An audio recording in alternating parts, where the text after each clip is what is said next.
Friends வணக்கம். How are you? I am fine. நீங்கள்லாம் நல்லா இருக்கீங்களாம்மா? ரொம்ப சந்தோஷம். இப்போ காலையில் 7:15 மாடியில் இருக்கம்மா.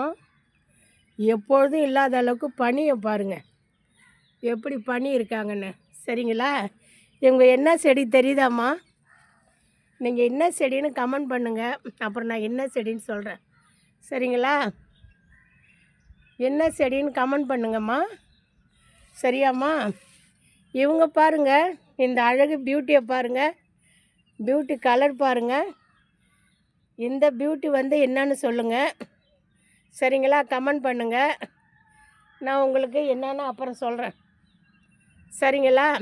இப்போ இவங்க நான் எல்லா விதையும் தனித்தனியாக நான் போடணும். பட்டு தோட்டம் வைக்கிறவங்க அப்படி தான் போடுவாங்க. பட்டு நான் அப்படியே ஒரு டவுட்டில் போட்டுட்டேம்மா. அது கும்பலாக போட்டுட்டேன். எப்படி வளர்ந்துருக்காங்க பாருங்கள்.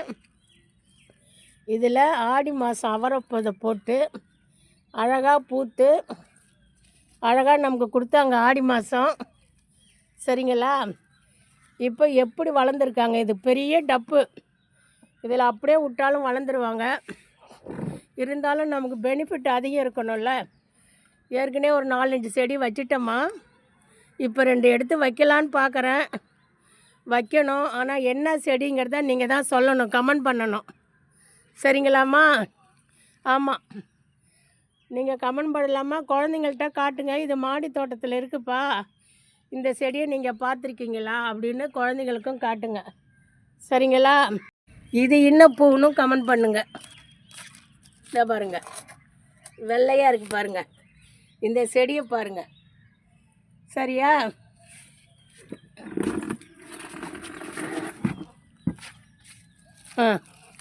இன்னும் பூன்னு கமெண்ட் பண்ணுங்கம்மா. அதோ பாருங்கள், இவங்க ஸ்பெஷல்மா. அதை நீங்கள் கண்டுபிடிக்கிறீங்களான்னு பார்க்குறேன். இது ஸ்பெஷல். கமெண்ட் பண்ணு.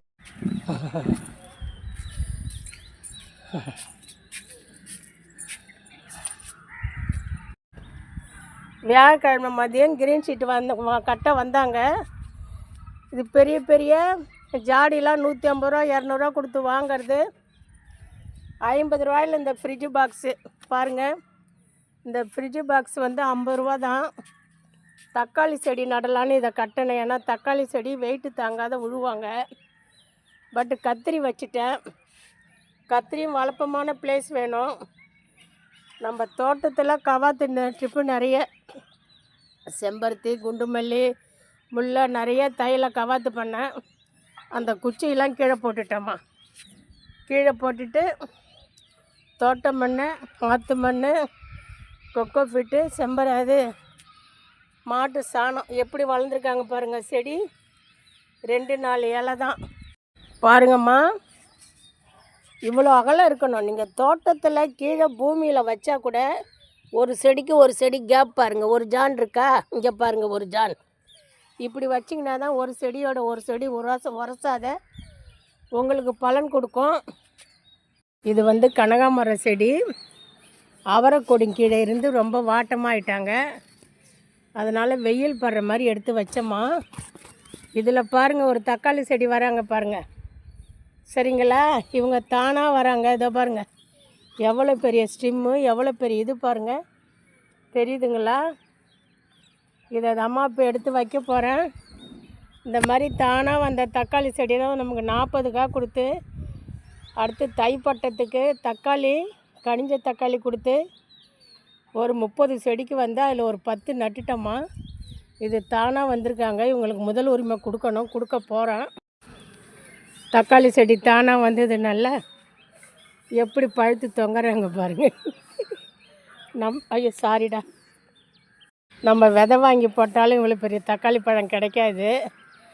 இது இயற்கை எனக்கு கொடுத்த பரிசுமா. இங்கே பாருங்கள், இதோட இந்த தொட்டி நமக்கு பயன்படாத. அடுத்து பூவும் வைக்கலை. ஆனால் இதில் 2 தக்காளி செடி தராங்க பாருங்கள். இவங்க தான் தக்காளி செடி. சரியா? அந்த 2 பழமும் பழுத்த உடனே இதோட கட் பண்ணால் இந்த தக்காளி செடி வளர்ந்துருவாங்க. இந்த ஜாடியை தக்காளிக்கே யூஸ் பண்ணலாம். பார்த்தீங்களா? எப்படி இது ஒரு 50-60 கிராம் இருக்குமா.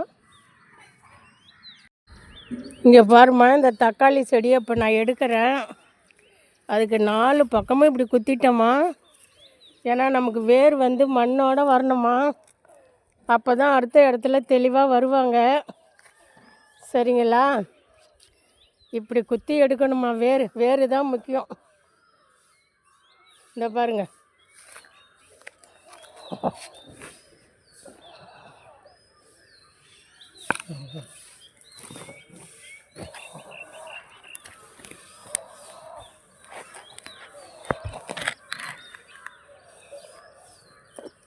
செடி வேரோட எடுத்துட்டோம்மா. இதோ வேர் இருக்காங்க பாருங்கள், இதோ செடி இருக்காங்க பாருங்கள். இந்த மாதிரி தான் ஒரு இடத்துக்கு ஒரு இடம் செடி எடுக்கணுமா. எவ்வளோ மண் எடுத்திருக்கேன் பாருங்கள். சரிங்களா? இப்போ வந்து நம்ம தொட்டிக்கு போகிறோம்மா. எவ்வளோ மண் எடுத்திருக்கேன் பாருங்கள்.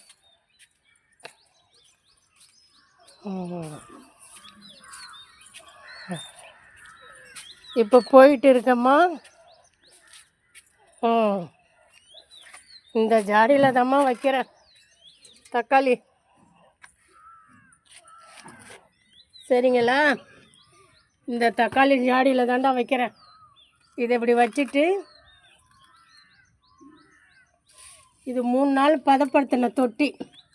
நம்ம தோட்டம் வைக்கிறவங்க உடனே செடி வைக்கணும்னு இல்லை, இதெல்லாம் இப்படி பதப்படுத்தி வைக்கலாமா. சரிங்களா? ஆமாம். தக்காளி செடிக்கு வந்து இந்த மாதிரி ஒரு கழி வைக்கணுமா.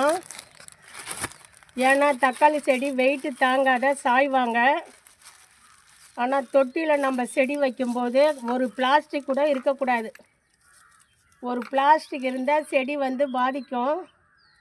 இப்போ தக்காளி செடி வைக்கிறேன் பாருங்கள். உங்கள் எதிரில் தான் எடுத்துகிட்டு வந்தேன்.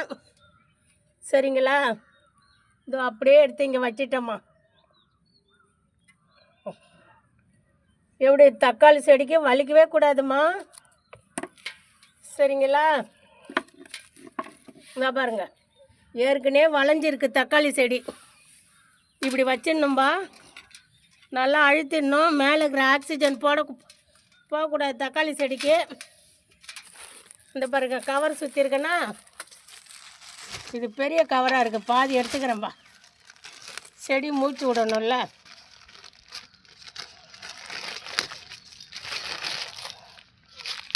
இது போதுமா. கழி வந்து மக்கிடும். நம்ம நிறைய செடிக்கு அப்பப்போ வைக்கிறதுனால கழி மக்கிடும். அதனால தான் இதுக்கு கவர் சுற்றுறது. திரும்ப அடுத்த செடிக்கு யூஸ் பண்ணலாம்ல. இவ்வளோ கவர் போதுமா. இதை வைக்கிறேன் பாருங்கள். நல்லா ஒட்டை. அவ்வளோதாம்மா, வச்சுட்டேன்.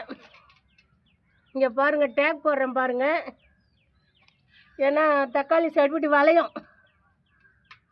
நல்லா வளர்ந்தாங்கன்னு வச்சிங்க, வளைவாங்க. அதனால் இப்படி ஒரு டேக் போட்டுடணுமா.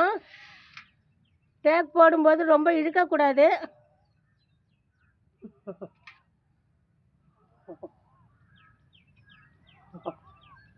மைல்டாக ஒரு பிடிப்பு தான் இருக்கணும்.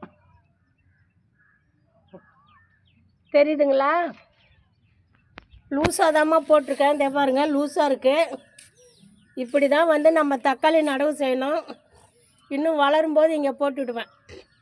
தக்காளி நிறையா காய்க்கும். இது தானாக வந்த செடி. அதனால் நாம் போட்டதாவது கொஞ்சம் கம்மியாக இருக்கும். தானாக வந்தனால அதிக பலன் கொடுக்கும். வெயிட்டு தாங்காத தொங்கும். அதனால் இந்த மாதிரி கழி வச்சு இந்த மாதிரி டேக் போட்டோம்மா. வீடியோ ஆரம்பத்தில் இது என்ன செடின்னு உங்கள்கிட்ட கேட்டிருந்தோம்மா. கண்டுபிடிச்சிட்டிங்களா? இவங்க வந்து பீன்ஸு செடிமா. பீன்ஸு செடி ஆடி மாதத்தில் எனக்கு ஏகப்பட்ட விளைச்சல் கொடுத்தாங்கம்மா. அப்போல்லாம் வந்து கொடி பீன்ஸு கொடி அவரை தான் நம்மகிட்ட இருந்தது. ஆனால் இப்போ தைப்பட்டத்தில் கொடி பீன்ஸு செடி பீன்ஸ் ஆகுது. கொடி அவரை செடி அவரை ஆகிறாங்க. சரிங்களா? இந்த இப்போ பாருங்கள், ஒரு பீன்ஸு செடி எடுக்கிறேன் பாருங்கள். 4 பக்கமும் குத்திட்டேன். இப்படி தான் எடுக்கணுமா. தெரியுதுங்களா? மண்ணோட எடுக்கணுமா.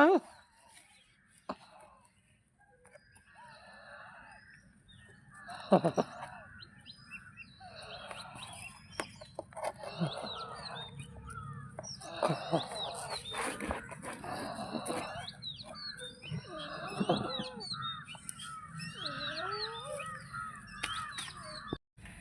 பீன்ஸை வந்து பிரிக்கவே முடியலம்மா, சுத்தமாக பிரிக்க முடியல. அங்கே பாருங்கள், எல்லாம் கும்பலாக போட்டுவிட்டேன். விதை தெரியுதுங்களா? பாருங்கள், கும்பலாக விதை போட்டதுனால எடுக்க முடியல. இதுக்கு எக்ஸ்ட்ரா தீனி நம்ம கொடுத்துக்க வேண்டியதான். இது ஒன்று தான் எடுக்க முடிஞ்சுது.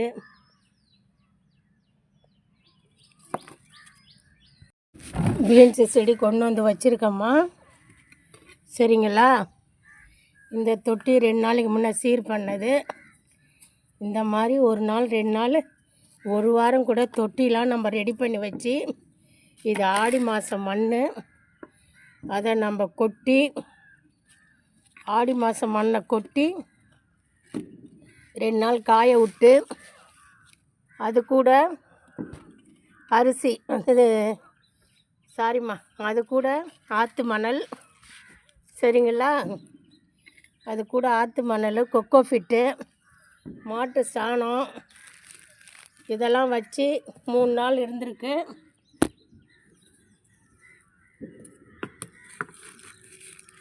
அதுக்கப்புறம் இந்த பாருங்க, பீன்ஸு செடி கழி கவர் சுற்றி ஒட்டு கொடுத்துருக்கேன்னா, இந்த செடிங்க வளரும் போதே வளர்த்தியே வளர்ந்தாங்க.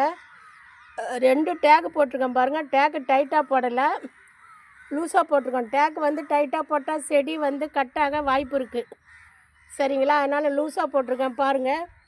இந்த மாதிரி தாம்மா இந்த வளையிற செடிக்கெல்லாம் நம்ம வந்து இந்த மாதிரி ஒரு கழி வச்சு கட்டணும். இது ரொம்ப முக்கியம். கழி பூமியில் வைக்கும்போது இந்த மாதிரி ஒரு பிளாஸ்டிக் கவர் சுற்றி வைங்க. இதனால் வேறு பாதிக்க முடியாது. இப்படி தான் நம்ம வந்து செடி வைக்கணும். மிளகா செடியெல்லாம் தனியாக வைக்கலாம். கத்திரி செடி, பீன்ஸு செடி, தக்காளி செடிக்கெல்லாம் நம்ம இந்த மாதிரி ஒரு ஸ்டிக் கொடுக்கணும். அவரைக்கொடி, கொடி வகைகளுக்கெல்லாம் வாரத்தில் தினமும் 2 வேளை தண்ணி ஊற்றணுமா. இப்போ தொட்டி தயார் பண்ணி 3 நாள் ஆகுது. நேற்று நமக்கு கீழ் வீட்டில் தோட்டம் சீர் பண்ண வந்தாங்கன்னு வீடியோவில் அங்கே எடுத்து போட்டேன். முந்தா நாள் வீடியோவை போட முடியல. பாருங்கள், வியாழக்கிழமை கிரீன் ஷீட் கட்டினா 4 நாளாக தொடர்ந்து நம்ம தோட்டத்துக்கு ஆளுங்க வந்து வேலை செஞ்சிட்ருக்காங்க. இது வந்து ஆடி மாதம் போட்ட மண். இதெல்லாம் 2 நாளைக்கு காற்று ஓடணும்னு காற்று ஓடி தான் நம்ம அடுத்து யூஸ் பண்ணணும் வச்சுருக்கேன். இப்போ மாடியை தோட்டம் சுத்தம் பண்ணவும் நாளைக்கு வர சொல்லிருக்கேன். இதெல்லாம் சுத்தமாக பெருக்கி காட்டிட்டு நம்மக்கிட்ட புது வரவெல்லாம் வந்து வச்சுருக்கேன். அதெல்லாம் உங்களுக்கு வீடியோ போடுறேன். இந்த மாதிரி தான் செடி வைக்கணும். இப்போ தக்காளி செடி தானாக வந்து நம்ம 40 பழம் எடுத்தோன்னு சொல்லிட்டோம். அதே மாதிரி தக்காளி செடி இப்போ 5-6 வராங்க. இதில் நிறைய மண்புழு இருக்குது. மண்புழுவெல்லாம் தோட்டத்து மண்புழு தான், நாம் போடுற வேஸ்டேஜிலேருந்து வர்றது தான். நீங்கள் செடி வைக்கணுன்னா இந்த அம்மு தோட்டம் ஒரு சேனல் இருக்குது, அதை பாருங்கள். உங்களுக்கு எல்லா டவுட்டும் இருக்குமா, எல்லா டவுட்டுக்கும் ரிப்ளை ஆன்சர் இருக்கும். செடிக்கு என்ன மருந்து போடணும்னு இருக்கும், எவ்வளோ நாளில் மருந்து போடணும் இருக்கும். இப்போ ஓரளவுக்கு பீன்ஸு 4 வச்சுட்டேன், தக்காளி செடியும் 4 வச்சுட்டேன். இப்போ மிளகாதாம்மா வைக்கணும், மிளகா தான் வைக்கணும். நாளைக்கு வைக்கிறேன். எது டவுட் இருந்தாலும் நான் டிஸ்கிரிப்ஷனில் நம்பர் கொடுக்குறேன், கான்டாக்ட் பண்ணுங்கள், சப்ஸ்கிரைப் பண்ணுங்கள், பெல் பட்டன் அழுத்துங்க. டவுட்டுன்னா கேளுங்கம்மா. தேங்க்யூ. பீன்ஸு செடியில் இந்த கழி வச்சுருக்கேன் பாரும்மா, இதே ஒரு கழி வச்சுருக்கேன் பாருங்கள். அதுலேயும் கவர் வச்சு டேக் போட்டிருக்கேன் பாருங்கள். இந்த டேக் எவ்வளோ லூஸாக இருக்குது பாருங்கள். இங்கே பாருங்கள், ஒரு டேக்கு தெரியுதுங்களா? அப்போ தான் பீன்ஸோடைய ஸ்டிம்மு வந்து மொத்தமாக இருக்கும், வளைஞ்சிருவாங்க. காய்க்கும்போது வளையாத இருக்கிறதுனால இந்த மாதிரி கழி கொடுத்து இந்த மாதிரி டேக்கு ஜவுளி கடையில் போடுறாங்க பாருங்கள், அந்த மாதிரி டேக் போட்டு நிறுத்திட்டோம் பாருங்கள். இந்த பீன்ஸ் இதோட நல்லா புத்து மழை நாள் கும்பலில் இருந்தாங்க.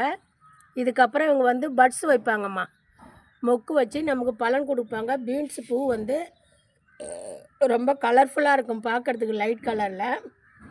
இப்படி தாம்மா செடி வைக்கணும். வேரோட எடுக்கணும், அதுக்கு ஒரு கழி வைக்கணும், அதுக்கு வந்து டேக் போடணும், இல்லைன்னா சணலை வச்சு கட்டிகிட்டு இருக்கணும். அது நமக்கு சௌரியப்படாதுன்னு நான் டேக் வாங்கிட்டேம்மா. தேங்க்யூ. சப்ஸ்கிரைப் பண்ணுங்கள், பெல் பட்டன் அழுத்துங்க, லைக் பண்ணுங்கள், ஷேர் பண்ணுங்கள். எனி டவுட்டுன்னா கேளுங்க. டிஸ்கிரிப்ஷனில் மொபைல் நம்பர் தரேன்.